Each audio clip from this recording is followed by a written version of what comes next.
Hi friends, welcome back to it's my world. ఎలా ఉన్నారండి? మీరందరూ బాగున్నారా? మీరందరూ బాగుండాలని కోరుకుంటున్నాను. ఈరోజు నేను ఉసిరికాయ పచ్చడి నా స్టైల్లో పెట్టానండి. ఉసిరికాయ పచ్చడి ఎవరికి ఇష్టం ఉండదండి? ఉసిరికాయ పచ్చడిలో పప్పు వేసుకొని నెయ్యి వేసుకొని తింటే అబ్బా స్వర్గం అండి. అందరూ చాలా ఫేవరెట్. అయితే నేను ఎలా పెట్టానో నా స్టైల్లో ఒకసారి మీరు చూడండి. మీకు కనుక ఈ వీడియో నచ్చితే మాత్రం please like, share and subscribe అండి. వీడియోని ఎండ్ వరకు స్కిప్ చేయకుండా చూడండి. చెట్టునున్న ఉసిరికాయలు అప్పటికప్పుడే కోపించుకొని క్లీన్ చేసుకొని ఎలా నేను ఉసిరికాయ పచ్చడి పెట్టానో మీరు చూడండి. ఈ ఉసిరికాయలు రాసి ఉసిరికాయలు అంటారనుకుంటా. అంటే చిన్న చిన్న నాటి అయితే కాదండి. చిన్న యాపిల్స్ ఉంటాయి చూసారా, లేదా చిన్న చిన్న కమలాలు ఉంటాయి, ఆ సైజులో ఉన్నాయి. ఇవైతే పచ్చడి పెట్టినా కూడా సైజు ఏమాత్రం ఎక్కువ తగ్గలేదు, చాలా బాగున్నాయి. చెట్టు నుంచి నేను అలా కోయించుకున్నానండి. మా ఇంట్లో ఉన్న చెట్టుకి కేజీ 700 గ్రాములు వచ్చినాయి. ఫ్రెష్గా అప్పటికప్పుడు కోయించుకొని నీట్గా క్లీన్ చేసుకున్నాను 4-5 సార్లు.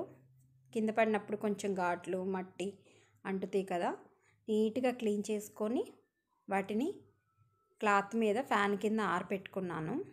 ఆరపెట్టుకొని పక్కన పెట్టాను.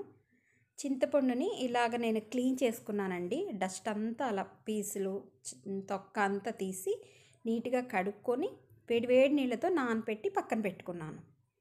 నేను ఇది వచ్చేసి 1/2 కేజీకి 50 గ్రామ్స్ లెక్క వేసుకున్నానండి చింతపండుని. తర్వాత ఇలా పిసికేసి గుజ్జు తీసి పక్కన పెట్టుకున్నాను. వాటర్తో ఎక్కువ వేయకూడదండి, ఆ కొంచెం వాటర్తోనే గుజ్జు తీసుకోవాలి. ఓన్లీ మనకు కావాల్సింది ఆ గుజ్జు వరకే. దీన్ని తీసి పక్కన పెట్టుకొని ఒక ఖాళీ ప్యాన్లో మెంతులు 2-3 స్పూన్లు దోరగా వేయించుకొని మంచి అరోమా వచ్చే వరకు వేయించుకుంటూ ఉండాలి. నెక్స్ట్ ఆవాలు కూడా 2 స్పూన్లు, అంటే నేను పెద్ద గెరటితో పెట్టుకున్నాను. అవి 2 వేగినాక 1 స్పూన్ జీలకర్ర, ఇవి 3 చక్కటి అరోమా వచ్చే వరకు వేపుకొని మిక్సీ జార్లోకి తీసుకోవాలి. ఆరిన తర్వాత దాన్ని మిక్సీ వేసుకున్నాను. ఇలా పౌడర్ వచ్చింది, మెత్తటి పౌడర్ పక్కన పెట్టుకున్నాను. ఉప్పుని కూడా ఎండపెట్టుకొని ఆ కళ్ళు ఉప్పుని మిక్సీ వేసుకున్నాను అండి. 170 గ్రాములు తీసుకున్నాను. ఇది 1700 గ్రాములు ఉసిరికాయలు కాబట్టి 170 గ్రాములు నాకు కళ్ళుప్పు సరిపోతుంది. వీటన్నిటిని ఇలా తుడుచుకొని ఘాట్లు పెట్టుకొని మధ్యలో ఎక్కడైనా డ్యామేజ్ ఉంటే కట్ చేసుకొని నీట్గా ఉసిరికాయలన్నీ కూడా ఒక గిన్నెలోకి తీసుకున్నాను. నెక్స్ట్ పప్పుల నూనెతో నేను చేశానండి. పప్పుల నూనె 3/4 కేజీ నూనె పట్టిందండి. 2 బ్యాచ్లుగా నేను ఈ ఉసిరికాయలని వేపుకున్నాను. మీడియం టు సిమ్లో పెట్టుకున్నానండి. మీడియం ఫ్లేమ్లో పెట్టుకోవాలి, లేదా సిమ్ మార్చుకుంటూ 2 బ్యాచ్లుగా నేను వీటిని ఫ్రై చేసుకున్నాను, డీప్ ఫ్రై. ఇది ఎలా మనకి కొంచెం షేడ్ మారుతుందండి, గోల్డెన్ షేడ్లో లైట్గా. ఆ గోల్డెన్ షేడ్ వచ్చినప్పటికీ సరిపోతుంది మనకి. లేదా మనకి టెస్టింగ్ కావాలంటే స్మాల్ ఫోర్క్ తీసుకొని జస్ట్ అలా మనం దాన్ని గుచ్చి చూస్తే అలా దిగబడిపోతుంది. దాన్ని బట్టి మనకు అర్థమైపోతుంది ఇది మగ్గిపోయినాయి, సరిపోతాయి లోపల అని అర్థం. కొంచెం పెద్ద ఉసిరికాయలా ఉన్నాయి కదండి, అందుకని చాలా జాగ్రత్తగా వేపుకున్నాను. చిన్నవి అయితే ఈజీగానే వేగుతాయి, ఇవి కొంచెం పెద్దవి, లోపల కండ బాగా ఉంది కాబట్టి లోపల ఫ్రై అవుతుందా లేదా అని సిమ్లో జాగ్రత్తగా చూసి నేను వేపుకున్నా. ఈ కలర్లో అన్నీ కూడా ఒకే కలర్లో తీసి పక్కన పెట్టుకున్నాను. ఆ కాక నూనె అలా పక్కన పెట్టాను ఆరిపోయే వరకు. ఇదిగోండి ఉసిరికాయలన్నీ ఒకే షేడ్లో తీసుకున్నాను. ఈ ఉసిరికాయలు కూడా ఆరిపోవాలండి. ఈలోపు నేను పోపు పెట్టుకుంటున్నాను. పోపుకు కావాల్సినవి 4-5 ఎండుమిర్చి, కొంచెం ఆవాలు, 1 స్పూన్ జీలకర్ర, ఇంగువ, పసుపు, ఇంతేనండి. జస్ట్ ఒక 4 స్పూన్ల ఆయిల్ వేసుకొని దానిలో ఎండుమిర్చి వేసుకొని జీలకర్ర ఆవాలు చిటపటమన్న తర్వాత కొంచెం పసుపు, కొంచెం ఇంగువ వేసి తిప్పుకొని వెంటనే చింతపండు గుజ్జు ఉంది కదండి మనం తీసి పక్కన పెట్టుకున్నాం కదా, ఆ చింతపండు గుజ్జును కూడా ఇందులో వేసి మనం ఉడకపెట్టుకోవాలి. ఆ గుజ్జు బాగా ఉడికే వరకు కూడా దగ్గరే ఉండి తిప్పుతూ ఉండాలండి, అడుగంటకుండా అంతా కూడా ఉడికే వరకు. నేను ఫ్లేవర్ కోసం కొంచెం కరివేపాకు కూడా వేసుకున్నానండి. దీనిలో తడంతా ఆరిపోయే వరకు ఫ్రై చేసుకొని నేను చింతపండు గుజ్జును వేసుకున్నాను.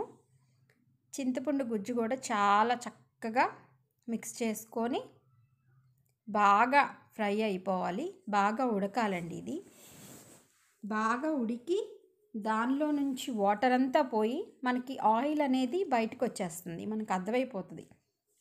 ఆ టైంలో ఇది ఉడికింది అని మనకు అర్థమైనప్పుడు వెల్లుల్లిపాయలు రెబ్బలు తీసుకొని నేను ఇలా కచ్చా పచ్చాగా నూరుకున్నాను.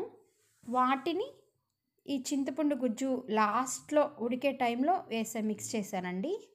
ఫ్లేవర్ మిక్స్ అవుతుంది పచ్చడికి.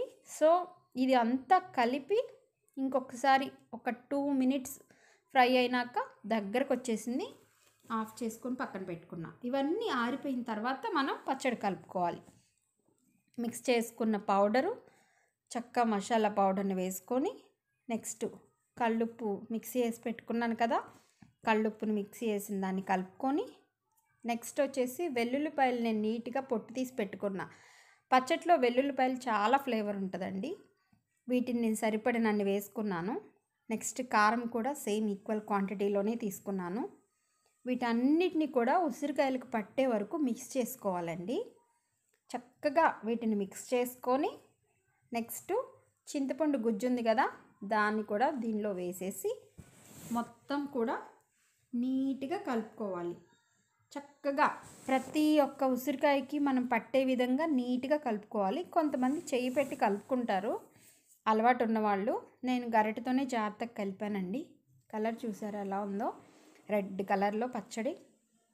ఆయిల్ లేదు, ఎందుకు మనం ఆయిల్ వేయలేదు. ఇప్పుడు ఆరపెట్టుకున్న ఆయిల్ ఉంది కదా, ఈ ఆరిన ఆయిల్ అంతా కూడా దీనిలో పోసేసుకొని చక్కగా కూడా మిక్స్ చేసుకొని పక్కన పెట్టుకోవాలి.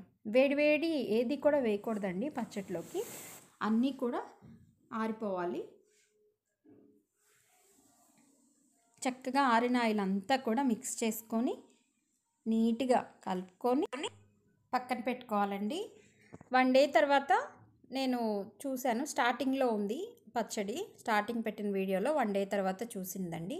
వీడియో నచ్చితే మాత్రం please like, share and subscribe. Thank you for watching. Thank you everyone.